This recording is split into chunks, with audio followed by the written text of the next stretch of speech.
Hello and welcome to one of a special series of videos where we take a bunch of mega four-wheel drive hot hatchbacks and see how sideways they'll go. So in no particular order, I've got a Volkswagen Golf R, Toyota GR Yaris, Mercedes-AMG A45, third generation Ford Focus RS, and just for the fun of it, the rear-wheel drive Renault Clio V6, because why not?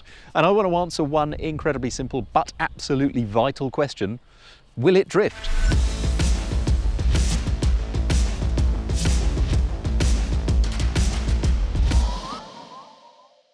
The Ford Focus RS runs a 4-cylinder turbocharged engine driving through a 6-speed manual gearbox. Now at the front there is an open differential, and then drive goes to the rear where there's a bevel gear. Either side of that sits a single clutch each side. Now of those two clutches, they can both be either open or shut completely independently of each other. So up to 100% of drive that goes to the back axle can go to either of the back wheels. The rear axle is also geared 2% faster than the front, so it should feel more rear biased, and up to 70% of maximum torque can go to the rear. Welcome then to the Ford Focus RS. I haven't driven one of these for quite a long time, but it's quite easy to get into the right mode. Press and hold ESC, hold to switch ESC off, it says. Electronic stability control off. It starts in normal mode, so you put it through sport, racetrack, track use only, and into drift, track use only, it says. So ESC off, drift mode on. That should be the mode above all others that makes it go sideways. Now we're at Thruxton, new-ish skid pan, which is very shiny concrete, and then it wets, and then as a layer of water builds up on it, apparently it's better if you don't keep the sprays on. It gets a sort of consistent finish as you do it. Now this feature, including all of the technical specifications and a full analysis of them, you will be able to find at autocar.co.uk and in the magazine, available in print and in digital edition. But however you find us, we'd love an up thumb, a like, subscribe to either the mag or to YouTube. I recommend the mag to you. Okay, so to the Focus RS. Now, on a circuit, what you can do, a normal circuit, what you can do is use, you can get the body movement itself moving. Oh, crikey. You can get the body moving, brake on the way into a corner, shift the weight transfer around, get weight on the front, unsettle the rear, and get a car to move around, start moving around that way. With this, it's very low speed, so my wheel speed now is 9 miles an hour. You can only do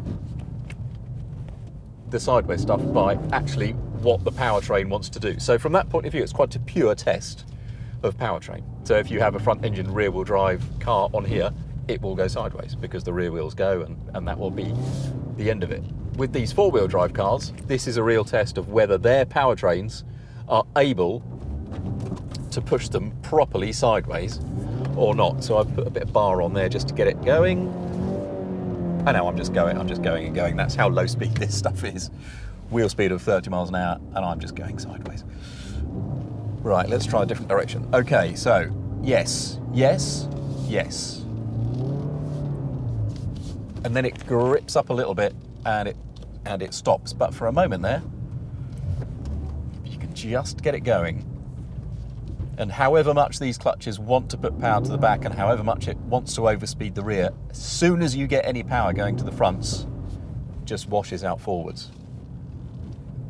That's really hard. That's really hard for four-wheel drive systems in hatches, which are predominantly based off of transverse engine front drive setups.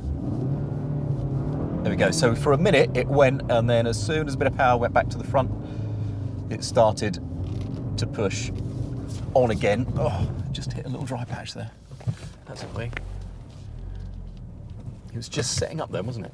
I don't know if you could sense it. The throttle was pretty steady. The steering was even with just a little bit of opposite lock on. There, right. Now that's full lock. Bit of opposite lock.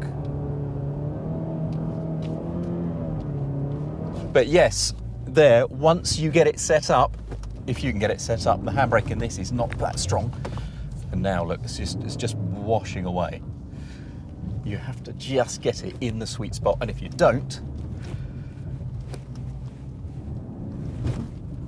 that's too fast because I'm just drifting off now. There we go. If you don't get it in absolutely the sweet spot, you end up with a car that will not drift. So the question is, will this Ford Focus RS with its fancy GKN twin clutch on the back axle drivetrain drift? The answer is yes, it will, but in absolutely the right circumstances. And if you don't quite get it bang on, no, it's not that interested. From memory and previous experience, it's a lot easier to get it sideways when you can use the weight transfer to shift weight onto the front, unsettle the rear, and then stay on it. But even then, it's not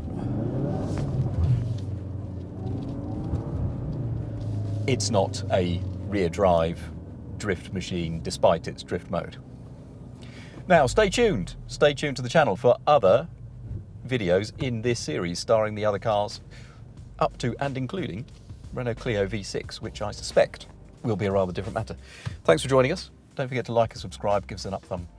We'd like that very much. See you next time.